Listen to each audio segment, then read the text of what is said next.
बिस्मिल्लाहिर्रहमानिर्रहीम। अस्सलाम वालेकुम नादरीन, आप यूट्यूब चैनल देख रहे हैं। मैं इमरान खान हूँ। डोनाल्ड ट्रंप का जंगबंदी के हवाले से एक मरतबा फिर बयान आ गया। एक तो डोनाल्ड ट्रंप ने नाकाबंदी की है और नाकाबंदी के ऊपर उन्होंने बहुत खर्चा भी किया है, बड़े ज़बरदस्त इंतजाम किए हैं। लेकिन चाइना के जहाज़ों को कैसे रोकेंगे? जो ताकतवर ममालिक है उनके जहाज़ों को, बहरी जहाज़ों को कैसे रोकेंगे? क्या ईरान के साथ दोबारा एक फुल फ्लैज जंग में जाएंगे? ये सवालात अपनी जगह पे मौजूद हैं। अमेरिका के पास बहुत सारे ऑप्शंस हैं और उन्होंने सारे ऑप्शंस खुले रखे हुए हैं। अगर उन्हें दुनिया की सपोर्ट मिलती है या कोई बड़ी कामयाबी मिलने की उम्मीद पैदा होती है या कोई वॉर ट्रॉफी उनके हाथ में लगती है, जैसा कि यूरेनियम उनके हाथ लग जाए, तो ऐसे काम के लिए वो रिस्क ले सकते हैं। या इस जंग को लंबा लेकर जाना हो तो वो दूर रह के जंग लड़ना चाहेंगे, वो मजीद नुकसान अपना करवाना नहीं चाहेंगे। बहरहाल डोनाल्ड ट्रंप ने जो कहा, जो उम्मीद जाहिर की, वो एक सहाफ़ी के साथ डोनाल्ड ट्रंप की बातचीत में सामने आई है। डोनाल्ड ट्रंप ने कहा जी कि ईरान के साथ हमारी बातचीत चल रही है और अगले 2 दिन बहुत इंपॉर्टेंट है। और जो सहाफ़ी जिन्होंने बात की डोनाल्ड ट्रंप से, उन्हें डोनाल्ड ट्रंप ने कहा कि वहाँ पे आपको रुकना चाहिए पाकिस्तान में। अभी ये सहाफ़ी पाकिस्तान में, इन्होंने डोनाल्ड ट्रंप से रब्ता किया कि हो सकता है कि अगले 1-2 दिन में कोई और डेवलपमेंट हो जाए, लिहाजा आपको वहाँ पे पाकिस्तान में रुकना चाहिए। और हम मज़ीद, हमारा झुकाव है ईरान की तरफ बातचीत में और ये मुमकिन है कि आपको वहाँ रुकना चाहिए, क्योंकि ईरान भी चाहता है कि बातचीत हो जाए। और साथ में उन्होंने कहा इसकी एक बड़ी वजह यह है कि field marshal is doing a great job. यानी Donald Trump field marshal Asim Munir से बहुत खुश हैं और वो ये कह रहे हैं कि field marshal is doing great job, तो आपको वहाँ रुकना चाहिए, 2 दिन में कोई डेवलपमेंट हो सकती है। अमेरिका को एक मरतबा फिर फेस सेविंग के लिए पाकिस्तान की ज़रूरत पड़ी है, क्योंकि हुकूमत जो अमरीकी है उसने जो काम डाला है डोनाल्ड ट्रंप के कहने पे, उसका कोई इम्पैक्ट आया नहीं है। मैं आपको बताता हूँ कि इन्होंने कितना खर्चा किया है यहाँ पे एक ब्लॉकेज लगाने के लिए। अमरीकी नाकाबंदी में कुछ 10,000 मरीन्स इस्तेमाल हुए हैं, यानी 10,000 अमरीकी फ़ौजी हैं जो नाकाबंदी के लिए इस्तेमाल हो रहे हैं। 100 से ज़ायद अमरीकी लड़ाका तैयारे, एक तैयारा बरदार बड़ा बहरी बेड़ा जो है वो इस्तेमाल हो रहा है, और 12 से ज़ायद जंगी बहरी जहाज़ इस सारे ऑपरेशन में हिस्सा ले रहे हैं, जिस ऑपरेशन के ज़रिए से आबने हुरमज़ के बैरूनी सतहों पे अमेरिका एक ब्लॉकेज लगा रहा है। सैटेलाइट से भी मुआवनत ले रहे हैं, जबकि ड्रोन्स की बड़ी तादाद भी वहाँ पे मौजूद है। तो ये डोनाल्ड ट्रंप का तरीक़ाकार है, जिसमें डोनाल्ड ट्रंप ये चाहता है कि वो अपनी नाकाबंदी को कामयाब बनाए। लेकिन क्या ये नाकाबंदी कामयाब हो रही है? मुबैना इतलात के मुताबिक चाइना का एक बहरी जहाज़ गुजर गया वहाँ से, ऑयल टैंकर, और अमेरिका कुछ नहीं कर पाया। 2 जहाज़ जो हैं वो ईरान से मज़ीद रवाना हुए। अब उनके बारे में अभी तक कोई इतला नहीं आई कि अमेरिका कुछ कर पाता है या नहीं कर पाता। लेकिन ऐसा लगता है कि पाकिस्तान के अंदर ही शायद दोबारा मुज़ाकरात होंगे। हो सकता है वेन्यू तब्दील हो जाए, हो सकता है कि दोबारा मुज़ाकरात पाकिस्तान के अंदर ही हों। अगले 1 से 2 दिन में कोई ना कोई डेवलपमेंट होगी, क्योंकि अमेरिका को जब भी फेस सेविंग की ज़रूरत पड़ेगी तो वो इस खित्ते में पाकिस्तान को इस्तेमाल करेगा, क्योंकि पाकिस्तान के ईरान के साथ ताल्लुकात बचे हुए हैं। और वो ताल्लुकात इसलिए बचे हुए हैं कि पाकिस्तान ने अमेरिका को अपने अड्डे नहीं दिए। अगर खुदा न खास्ता इमरान खान साहब एब्सोल्युटली नॉट ना कहते और अमेरिका के पास पाकिस्तान के अड्डे होते, तो मेरी बात याद रखिएगा, आज सिचुएशन बिल्कुल मुख्तलिफ होती। तो थैंक्स टू इमरान खान जिसने अड्डे नहीं दिए, और आज पाकिस्तान एक न्यूट्रल कैपेसिटी में अमेरिका और ईरान के बीच में एक मुज़ाकरात करवाने की कोशिश कर सकता है। बहरहाल पाकिस्तान कितनी फेस सेविंग दे सकता है अमेरिका को, पहले भी पाकिस्तान ने पूरी कोशिश की है। ऐसा लगता है 1-2 दिन में दोबारा से पाकिस्तान में फिर मेला शेला लगेगा और फिर खबरें पाकिस्तान के अंदर से निकलेंगी। उम्मीद की जा सकती है कि कोई अच्छी सेंस प्रिवेल करे और अमेरिका और ईरान किसी ऐसे नतीजे में पहुँचे जिसके ज़रिए से जंग बंद हो जाए। लेकिन अमेरिका के जो माली मफादात हैं वो इतने बड़े हैं कि आप कुछ भी यकीन से कह नहीं सकते। मशरिक़ वस्ता में कुछ ना कुछ ऐसा अलार्मिंग ज़रूर हो रहा है, या कुछ ऐसा बहुत बड़ा होने जा रहा है जिसकी तैयारियां हो रही हैं। और ये इंटरनेशनल मीडिया और कुछ जो इमेजेस हैं वो ये रिपोर्ट कर रहे हैं। कल के दिन में अमरीकी एयरफोर्स का एक बहुत बड़ा एयरलिफ्ट ऑपरेशन हुआ है यहाँ खलीजी ममालिक में, और ये रूटीन की कार्रवाई नहीं लगती। ये ऐसा लगता है कि बहुत बड़े पैमाने के ऊपर यहाँ पे अमेरिका के अंदर आमतरफ चल रही है अमरीकी एयरफोर्स की, और उसमें कोई एयरलिफ्ट ऑपरेशन चल रहा है। अब देखें कौन सी चीज़ें लाई जा रही हैं, कौन सी चीज़ें ले जाई जा रही हैं। तो मशरिक़ वस्ता में जो चीज़ें हो रही हैं उस पर रशिया का एक स्टेटमेंट आया। रूसी सलामती कौंसिल का कहना है कि अमेरिका और इसराइल मुज़ाकरात को ईरान के खिलाफ ज़मीनी ऑपरेशन की तैयारी के लिए इस्तेमाल कर सकते हैं। और एक एजेंसी के मुताबिक अमेरिका खित्ते में अपनी फ़ौजी मौजूदगी में इजाफा कर रहा है। 82वीं एयरबोर्न डिवीज़न के दस्तों के साथ साथ एक और असॉल्ट ज़मीनी और बहरी हमला करने वाली और एक फ़ोर्स है वो, और तैयारा बरदार बहरी बेड़ों की जंगी ग्रुप तनाज़े वाले इलाके में भेजे जा रहे हैं। यानी वो कह रहे हैं इस तनाज़े वाले इलाके में बहुत सारे अमरीकी हथियार, उनके बेड़े, उनके फ़ौजी और लड़ाइयों में हिस्सा लेने वाले मुख्तलिफ हथियार वहाँ पे पहुँचाए जा रहे हैं। पैगाम में कहा गया कि इनके बहरा अरब में पहुँचने का मुतवक्के वक्त बिल्कुल करीब है, बिल्कुल वही है जब 2 हफ्तों की जंगबंदी ख़त्म हो रही है। यानी ये रूसी सलामती कौंसल ने इसके ऊपर इशारा दिया और उन्होंने कहा कि अमरीकी हथियार और अमेरिका की बहुत सारी चीज़ें मशरिक़ वस्ता में पहुंच रही हैं। और साथ ही साथ मैंने आपको बताया कि कुछ इमेजेस भी सामने आए हैं और सैटेलाइट के ज़रिए से भी ये चीज़ें क्लियर हुई हैं कि मशरिक़ वस्ता में एक्टिविटीज़ तेज़ हुई हैं। और ये भी रशिया की जानिब से दावा किया गया, रूसी सलामती कौंसल की जानिब से जो दावा किया गया वो ये है कि 2 हफ्तों की डेडलाइन जिस वक्त ख़त्म हो रही होगी उस वक्त अमरीकी हथियार और साजो सामान फ़ौजियों समेत बहुत बड़ी तादाद में मशरिक़ वस्ता में पहुँच जाएगा। ये एक बड़ा खेल हो सकता है जिसकी बारे में ख़बरदार किया है रशिया ने, यानी रूस का ये दावा है। अब देखते हैं कि होता क्या है। चाइना ने एक नया कानून मंजूर कर लिया है क्योंकि चाइना को इस बात का आइडिया हो गया कि हालात उस तरह के नहीं हैं जिस तरह के पहले थे। चाइना ने जो नया कानून पास किया उसके मुताबिक किसी भी मुल्क ने चीन के माशी मफादात या शहरियों के खिलाफ इकदाम किए तो चीन जवाबी कार्रवाई करेगा। चीन के वज़ीर-ए-आज़म ली कियांग ने खुद मुख्तारी, सलामती और माशी मफादात के तहफ़्फ़ुज़ के लिए नए कानून पर दस्तखत भी कर दिए हैं। चीन के सरकारी मीडिया के मुताबिक 20 शिक्कों पर मुश्तमिल नया कानून फौरी तौर पर नाफजुल अमल हो गया है। इस कानून के तहत किसी भी मुल्क ने चीन की माशी मफादात, शहरियों या इदारों के खिलाफ इकदाम किए तो चीन जवाबी कार्रवाई करेगा। अब आप यहाँ से अंदाज़ा कर लेना कि जब चाइना के जहाज़ गैर महफूज होंगे या उनके ऑयल टैंकर्स गैर महफूज होंगे तो ये उनकी मईशत के ऊपर एक अटैक है।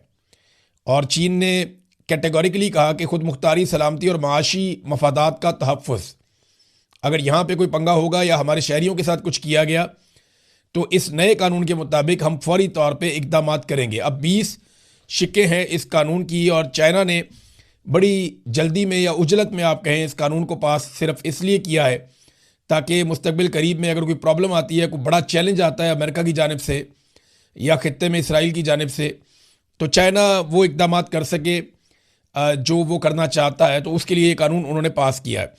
एक और ख़बर नाजरीन इंटरनेशनली ख़बरों की जीनत बनी हुई है और ये खबर आई है एक बैनुल अक़वामी इदारे की जानिब से। आलमी तवानाई एजेंसी है IEA, उसके सरबराह जो हैं उन्होंने एक स्टेटमेंट दिया है। उन्होंने कहा कि अप्रैल का जो महीना है वो मार्च से कहीं ज़्यादा बदतरीन होगा। मोहतात अंदाज़ों के मुताबिक उन्होंने कहा जी किल्लत बढ़ती चली जाएगी। इस आलमी इदारे का अंदाज़ा ये है कि कोई भी टैंकर जब निकलता है तेल लेकर तो वो अपनी मंजिल तक कोई 1.5 माह में पहुंचता है और लड़ाई को अब 1.5 माह तकरीबन मुकम्मल हो चुका है। तो वो जो ऑयल टैंकर्स पहले से पहुंच चुके अपनी मंजिल पे उन्होंने तो किल्लत नहीं होने दी, लेकिन अब किल्लत के असरात शुरू हो जाएंगे। यानी जिन ममालिक को पेट्रोलियम मसनूआत और गैस की किल्लत का सामना ज़्यादा नहीं करना पड़ रहा था उन्हें अब इस किल्लत का ज़्यादा सामना करना पड़ेगा। और उन्होंने कहा यह तेल की किल्लत का सिर्फ एक आगाज़ है। और एक और दावा किया उन्होंने कि तारीख का सबसे बड़ा तवानाई का बहरान ये सामने आने वाला है। सस्ते तेल और गैस का दौर ख़त्म हो गया। ईरान जंग ख़त्म होने के बाद तवील अरसे तक ये दौर जारी रहेगा जिसमें सबसे बड़ा एक तवानाई का बहरान होगा। ये BBC ने भी इसको रिपोर्ट किया है। और अगर ये सूरत हाल पैदा हो जाती है तो जो तरक्की पजीर ममालिक हैं जैसे पाकिस्तान है, इंडिया है, बांग्लादेश है या खित्ते के और बहुत सारे ममालिक हैं उनके लिए बड़ी मुश्किलात पैदा हो जाएंगी। अमेरिका और उसके आसपास जो ममालिक मौजूद हैं उनके लिए इतनी मुश्किल नहीं होगी क्योंकि अमेरिका वहाँ पे बहुत बड़े पैमाने पे प्रोडक्शन कर रहा है, लेकिन आलमी सतह पे तेल की कीमतें बढ़ेंगी और इससे अमेरिका मुनाफा कमाएगा। अब ये जो खित्ता है गल्फ़, यहाँ के ममालिक ने यह फैसला करना है कि उन्होंने अमेरिका के साथ मिलकर इस लड़ाई को मज़ीद आगे बढ़ाना है इसराइल के मफाद में, या इस लड़ाई को ख़त्म करके खित्ते के मफाद में तिजारत को दोबारा से खोलना है, क्योंकि तेल की तिजारत से ही ये खित्ता पैसा कमाता है और यहाँ पे खुशहाली आती है। अगर ये तिजारत रुक जाती है तो सूरत हाल फिर आप जानते हैं सब कि किस तरफ जाएगी। नादरीन, इस मौके पे अब जो सुप्रीम लीडर हैं ईरान के, उनकी जानिब से 3 वाज़ेह पैगामात अब सामने आ चुके हैं। ईरान के जो नए सुप्रीम लीडर हैं खामनाई, उनके 3 वाज़ेह मौक़िफ़ हैं जो अब हमारे सामने हैं। ये अब छप चुके हैं मुख्तलिफ मीडिया में। ये 3 पैगामात या 3 वाज़ेह मौक़िफ़ उनके क्या है? नंबर 1, हम अपने मुल्क पर हमला करने वाले मुजरिम जारहियत पसंदों को हरगिज़ सज़ा दिए बगैर नहीं छोड़ेंगे। ये बड़ा जारहाना स्टेटमेंट है कि हमारे मुल्क पर हमला करने वाले मुजरिम जारहियत पसंदों को हरगिज़ सज़ा दिए बगैर हम नहीं छोड़ेंगे। नंबर 2, हम इस जंग में होने वाले हर नुकसान के साथ साथ शोहदा के खून और ज़ख्मियों के ज़ख्मों का मुआवजा या तावान ज़रूर तलब करेंगे। ये बहुत सख्त स्टेटमेंट है उनका। और नंबर 3, हम यकीनी तौर पर आबनाए हुर्मुज़ के इंतज़ाम को एक नई सतह पर ले जाएंगे, यानी इससे हम पीछे नहीं हटेंगे। हम किसी सूरत अपने जायज़ हकूक़ से दस्तबरदार नहीं होंगे और इस मामले में पूरी जो मज़ामत है वो हम एक इकाई की सूरत में उसको तसव्वुर करते हैं और हम मज़ामत जारी रखेंगे। ये बहुत इम्पॉर्टेंट है।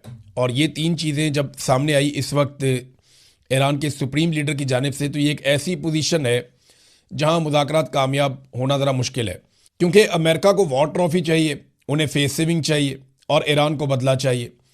अब इसमें जो मीडिएशन करने के लिए या सालसी करने के लिए पाकिस्तान जैसे ममालिक बीच में हैं, उनकी मुश्किल में मज़ीद इजाफा हो जाता है। लेकिन पाकिस्तान बदस्तूर यही कोशिश कर रहा है कि कुछ ना कुछ करके इन ममालिक के बीच में अमन कायम किया जा सके। एक और प्रॉब्लम जो अमेरिका को फेस करनी पड़ रही है, और ये जो रिपोर्ट आई है, ये स्प्रिंटर प्रेस एजेंसी है SPA, उन्होंने ये खबर जारी की है। उनकी रिपोर्ट के मुताबिक अमेरिकी फ़ौज में कबल अज़ वक्त रिटायरमेंट लेने का रुझान बहुत ज़्यादा बढ़ गया है। और इस रिपोर्ट में ये दावा किया गया कि अमेरिकी फ़ौजियों का मोराल बहुत ज़्यादा गिर गया है और पहले से दुगनी तादाद में अमेरिकी फ़ौजी कबल अज़ वक्त रिटायरमेंट के लिए अप्लाई कर रहे हैं। यानी पहले वो जितने रिटायरमेंट के लिए अप्लाई करते थे अपनी सर्विस में, अब उससे दुगनी तादाद में वो रिटायरमेंट के लिए अप्लाई कर रहे हैं। और ये तादाद दुगनी हुई है ईरान पर हमले के बाद। और ख़ास तौर पे इसमें मिनाब स्कूल में जो बच्चों की शहादतें हुई हैं, छोटी बच्चियां, मासूम बच्चियों की जो शहादतें हुई हैं, उसकी वजह से काफ़ी एहसास नदामत है या गिल्ट है अमेरिकी फ़ौजियों में। और बड़ी तादाद में फ़ौजी ये वजह सामने रखते हुए वो रिज़ाइन कर रहे हैं, अपनी नौकरियां छोड़ने के लिए अप्लाई कर रहे हैं। ये एक नई सिचुएशन है जिसका अमेरिका को सामना करना पड़ रहा है। अब नाज़रीन, पाकिस्तान के अंदर से एक बड़ी इंपॉर्टेंट खबर है। पाकिस्तान में ये जो मौजूदा हुक्मरान आए ना, तो इन्होंने बहुत बड़े बड़े दावे किए थे। इनके ये दावे मेरे सामने पड़े हुए हैं। मैं ये दावे आज फिर देख रहा था कि जनाब $100 अरब की सरमायाकारी आएगी। कभी शहबाज शरीफ बता रहे थे कि $10 अरब हम लेकर आ रहे हैं UAE से सरमायाकारी। कभी बता रहे हैं कि $22 अरब हम लेकर आ रहे हैं सऊदी अरब से सरमायाकारी। कभी बता रहे हैं कि $15 अरब या $7 अरब हम लेकर आ रहे हैं कतर से सरमायाकारी। कभी ये जफियों की तस्वीरें डाल रहे हैं, कभी ये मिलनियों की तस्वीरें डाल रहे हैं, कभी अज़रबैजान से जाके तस्वीर डालते हैं कि यहाँ से $2 अरब की सरमायाकारी आ रही है। कभी तैयब उर्दगान को मिलते हैं, कहते हैं जी यहाँ से सरमायाकारी आ रही है। कभी यूरोप में जाते हैं, जो आदमी पास से गुजरता है उसके साथ फ़ोटो बना के लगा देते हैं कि इतने $1 की सरमायाकारी आ रही है। जब ये सारा पैसा इकट्ठा किया तो ये लगभग $100 अरब बनते थे, जिसकी सरमायाकारी ये लोग पाकिस्तान में लाने के दावे कर रहे थे। ये पाकिस्तान के army chief field marshal Asim Munir ने कहा कि अमेरिका यूक्रेन से महज 400 से 500 अरब के मादनी धातों का मुआहदा करना चाहता है। पाकिस्तान ने कहा कि हमारे पास $1 खरब के ऐसे ज़खायर मौजूद हैं। अमेरिका अगर सरमायाकारी करे तो हर साल 10 से 15 अरब डॉलर का फ़ायदा हासिल कर सकता है और ये सिलसिला 100 साल तक जारी रहेगा। फील्ड मार्शल आसिम मुनीर का वाशिंगटन में पाकिस्तानियों से खिताब। दोस्त ममालिक पाकिस्तान में $27 अरब का सरमायाकारी करेंगे। एहसन इकबाल गवर्नर सिंध ने कहा जनाब कि हम ऐसी कार्रवाई डालने जा रहे हैं कि हर साल $12 अरब जो है वो हमें मिलेंगे पाकिस्तान की मईशत में। ये एक और जो लाल टोपी वाला इनका, वो ये कह रहा है कि हम एटम बम बेचेंगे, 5 बम हम बेचेंगे सऊदी अरब को, 5 बम हम बेचेंगे तुर्की को, और दोनों से 25-25 अरब डॉलर हम लेंगे और हमें किसी का बाप भी नहीं रोक सकता। कहानियां सुना सुना के इन्होंने कौम को लगभग कोई $100 अरब की इन्होंने कहानी सुना दी कि ये इकट्ठा करेंगे। पाकिस्तान में आया कितना? $1 अरब भी सरमायाकारी के तौर पे पाकिस्तान में नहीं आया। अब मोहसिन नकवी ने एक स्टेटमेंट दे दिया, जो पाकिस्तान का वज़ीर दाखिला है, और इनकी जो काबिलियत है वो आसिम मुनीर के बहुत करीब होना है। आसिम मुनीर से इनके बड़े शानदार फैमिली के ताल्लुकात हैं, फैमिली रिलेशन हैं, जिनकी बुनियाद पे इनको बहुत सारे ओहदे मिले हुए हैं। तो मोहसिन नकवी साहब ने $100 अरब की कहानी सुना दी कि वो पाकिस्तान से पिछले 4 साल में निकल गए। यानी रजीम चेंज ऑपरेशन के बाद से लेकर अब तक ये तो दावा करते थे पाकिस्तान में सरमायाकारी लेकर आएंगे, उल्टा रजीम चेंज ऑपरेशन के बाद से लेकर अब तक हुआ क्या कि पाकिस्तान से सरमाया निकल गया। और पाकिस्तान के वजीर दाखिला मोहसिन नकवी ने, जो आसिम मुनीर के बहुत करीब है, उसने खुद स्टेटमेंट देते हुए ये कहा कि $100 अरब पाकिस्तान से निकल गए। और फिर ये भी कह दिया कि 2 बंदे पकड़ेंगे तो ये करेंगे और वो करेंगे और पता लग जाएगा और हम ढूंढ लेंगे, अब ये पैसा पाकिस्तान वापस लेकर आओ। तो वो लोगों को धमका भी रहे हैं, कहानी भी सुना रहे हैं। बंदे उठा उठा के तो यहां तक पाकिस्तान को पहुंचा दिया, इसको जबरी लापता करो, उसको जबरी लापता करो, वो इलेक्शन लड़ने जा रहा है उसको जबरी लापता करो, वो बलोच है वो अपने हक के लिए आवाज़ उठा रहा है उसे जबरी लापता करो, वो कबायली है वो अपना हक मांगता है, वो अपनी मादनियात में हिस्सा मांगता है, उसको जबरी तौर पे लापता करो, वो आदमी पानी मांगता है उसको जबरी तौर पे लापता करो, ये शख्स इंसाफ मांगता है, ये औरत ये मांगती है, इसको भी जबरी तौर पे। इन्होंने बंदे उठा उठा के पाकिस्तान में तबाही फेर दी है। अब ये कहते हैं ये और बंदे उठाएंगे। देखें पाकिस्तान में इन्होंने किया क्या, दावा इन्होंने किया था कि ये पाकिस्तान को आगे लेकर चलेंगे। $100 अरब की इन्वेस्टमेंट पाकिस्तान में लाने का इन्होंने दावा किया। SIFC बनाई army chief field marshal Asim Munir का विजन। $1 की पाकिस्तान में सरमायाकारी आई नहीं, कर्जे ले लेके पाकिस्तान की कमर टूट गई और पाकिस्तानी पाकिस्तान से भाग गए, पैसा भी लेकर भाग गए। $100 अरब खुद वो कह रहे हैं पाकिस्तान से बाहर चला गया 4 साल में, हम कोई पैसा पाकिस्तान में ला नहीं पाए, और जो कीमती पाकिस्तानी है वो बहुत बड़ी तादाद में पाकिस्तान छोड़ के पाकिस्तान से बाहर चले गए। यानी 34 लाख पाकिस्तानी बैरून मुल्क जा चुके हैं। ये पहले इतनी बड़ी तादाद में नहीं जाते थे। 2022 में जब रजीम चेंज ऑपरेशन किया तो 8 लाख से ज्यादा पाकिस्तानी उसी साल निकल गए। 2023 में 8.5 लाख पाकिस्तानी निकल गए। 2024 में 7.25 लाख पाकिस्तानी निकल गए। 2025 में 7.25 लाख पाकिस्तानी निकल गए। अब 2026 में इतनी पाबंदियां इन्होंने लगाई, 25 और 26 में पाकिस्तानी अभी भी पाकिस्तान से निकलते जा रहे हैं, पाकिस्तान को छोड़ के जाना चाहते हैं। ये PMLN तबाही बहुत फेरती है। 2015 में जब इनकी हुकूमत थी ना तो 2015 में 9.5 लाख पाकिस्तानी एक साल में पाकिस्तान छोड़कर चले गए थे। 2014 में भी इनकी हुकूमत थी, 7.5 लाख पाकिस्तानी पाकिस्तान छोड़ के चले गए थे। 2016 में भी इनकी हुकूमत थी, 8.5 लाख पाकिस्तानी पाकिस्तान छोड़कर चले गए थे। 2017 में 5 लाख पाकिस्तानी पाकिस्तान छोड़कर गए जब नवाज शरीफ का बुरा वक्त शुरू हुआ। इमरान खान का दौर भी देख लेते हैं। 2018 यहाँ 3.5 लाख पाकिस्तानी पाकिस्तान से चले गए, 3.25 लाख लगभग। 2019 में 6 लाख से ज्यादा पाकिस्तानी पाकिस्तान छोड़कर चले गए। 2020 में 3.25 लाख पाकिस्तानी पाकिस्तान छोड़कर चले गए। 2021 में 3.25 लाख। तो तादाद कितनी कम हो गई थी उन सालों में, यानी आधी तादाद रह गई थी उन सालों में जब इमरान खान साहब की हुकूमत थी। और अब पाकिस्तानी पाकिस्तान छोड़ कर जा रहे हैं, कोई सरमायाकारी पाकिस्तान में नहीं आ रही। पाकिस्तान में ना सिर्फ ब्रेन ड्रेन हो रहा है बल्कि लोग अपना पैसा लेकर पाकिस्तान से निकलते चले जा रहे हैं। जैसे लोगों का दाव लगता है लोग पैसा पाकिस्तान से बाहर निकालते हैं। कोई पाकिस्तान में पैसा लाना नहीं चाहता, ये अगवा करते हैं, मारते हैं, कुटते हैं, जलील करते हैं, लोगों के बैंक अकाउंट बंद कर देते हैं, उनकी फैमिलियों के बैंक अकाउंट बंद कर देते हैं। जिसको दिल करता है एजेंसियां उठा लेती हैं। ये भी नहीं देखते कि इस आदमी के पास पासपोर्ट किसी और मुल्क का है, उसको भी उठा लेते हैं। 4-6 दिन का रगड़ा तो ये किसी भी मुल्क के शहरी को दे देते हैं पाकिस्तान में। कई ममालिक ये कह चुके हैं जिसने जाना है पाकिस्तान में वो अपनी जिम्मेदारी पे जाए पाकिस्तान में, हमारी कोई जिम्मेदारी नहीं है। एम्बेसियां मना कर देती हैं कि आप पाकिस्तान में अपनी जिम्मेदारी से जाएं, वहां एजेंसियां अगवा कर लेती हैं। 1 लीटर पेट्रोल के ऊपर इस वक्त हर पाकिस्तानी $211.26 का टैक्स दे रहा है। $211.26 का टैक्स दे रहा है हर पाकिस्तानी 1 लीटर पेट्रोल के ऊपर। और जब तक पाकिस्तान में जर्नैलों ने मिलिट्री ऑपरेशन नहीं किया था, रजीम चेंज ऑपरेशन जो मिलिट्री ने किया था पाकिस्तान में, मिलिट्री एस्टेब्लिशमेंट ने, बेचारे फौजियों का क्या कसूर है, वो तो मुलाजिम पेशा लोग हैं, वो तो बेचारे लड़ाई वड़ाई लड़ते हैं। ये तो जर्नैलों की ख्वाहिशात होती हैं, उनकी एक्सटेंशंस होती हैं, उनके फ़ायदे उनके मफाद होते हैं, जिसके लिए ये पाकिस्तान के साथ खिलवाड़ करते हैं। तो वो जब उन्होंने ये किया था ना रजीम चेंज ऑपरेशन, तब $150 का पेट्रोल मिलता था 1 लीटर। और आज उसी पेट्रोल पे जो आलमी मंडी में उस दौर से बहुत सस्ता है, आज सिर्फ $211.26 हम टैक्स दे रहे हैं। पेट्रोल की कीमत अलग है। 211 रुपये 26 पैसे सिर्फ टैक्स है, इसमें पेट्रोल की कीमत नहीं है। ये हम दे रहे हैं 1 लीटर के ऊपर। और इमरान खान के दौर में पेट्रोल इससे ज़्यादा महंगा था आलमी मंडी में, और हम कितना दे रहे थे? 150 रुपये का में लीटर मिल रहा था। तो ये रजीम चेंज किया था उस वक्त जनरल बाबर ने, जनरल बाजवा ने, जनरल फैज़ ने, जनरल नदीम अंजुम ने। इन्होंने बड़ी कहानियाँ सुनाई थी लोगों को, जनाब अब तो हालात बहुत अच्छे हो जाएंगे, दूध और शहद की नहरें बह जाएंगी।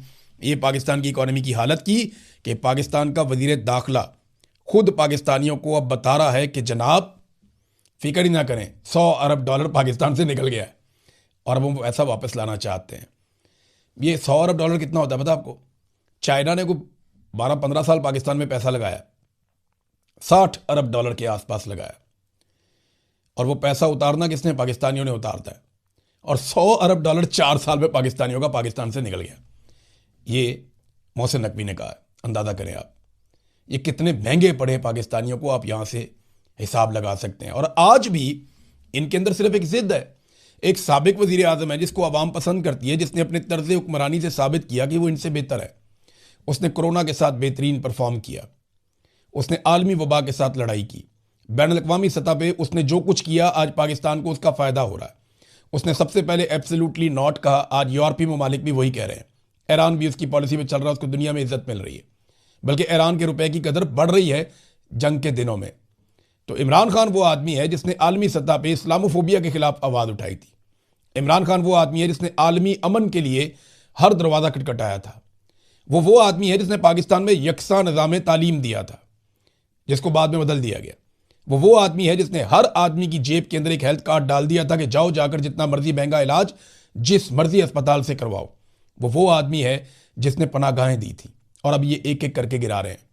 आप अंदाज़ा करें कि कितनी दुश्मनी है इनको आवाम से कि उसने आम और गरीब आदमी के रहने के लिए पनाहगाहें बनाई, ये पनाहगाहें गिरा रहे हैं।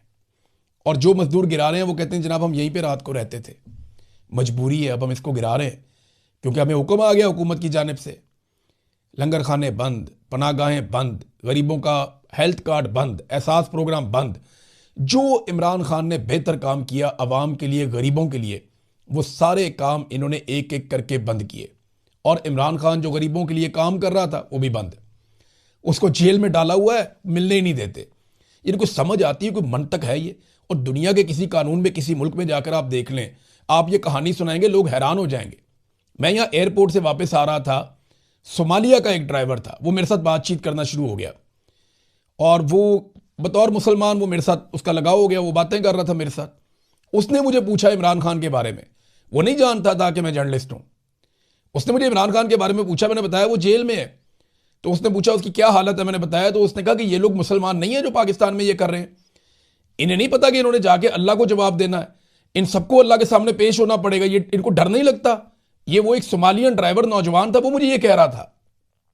अंदाजा करें आप कि लोगों को कितनी फिक्र है अल्लाह के हुजूर पेश होने की। और ये जालिम, इन्हें डर ही कोई नहीं है। उसकी आंख ज़ाया कर रहे हैं, उसकी बीवी को सजा दे रहे हैं, औरतों को जेलों में डाला हुआ है। कैसी बेशर्मी और हठधर्मी है। मैं हमेशा कहता हूं कि खवातीन को लड़ाई में मत लाओ। मैं हमेशा करता हूं कि किसी की फैमिली तक मत जाओ, इस लेवल तक ना जाओ कि वापसी का रास्ता ना बचे। इन्होंने इमरान खान की बीवी को भी उठा के जेल में डाल दिया। अब तक इतनी, आप अपना ख्याल रखिएगा, अपने चैनल का भी। अल्लाह हाफिज़।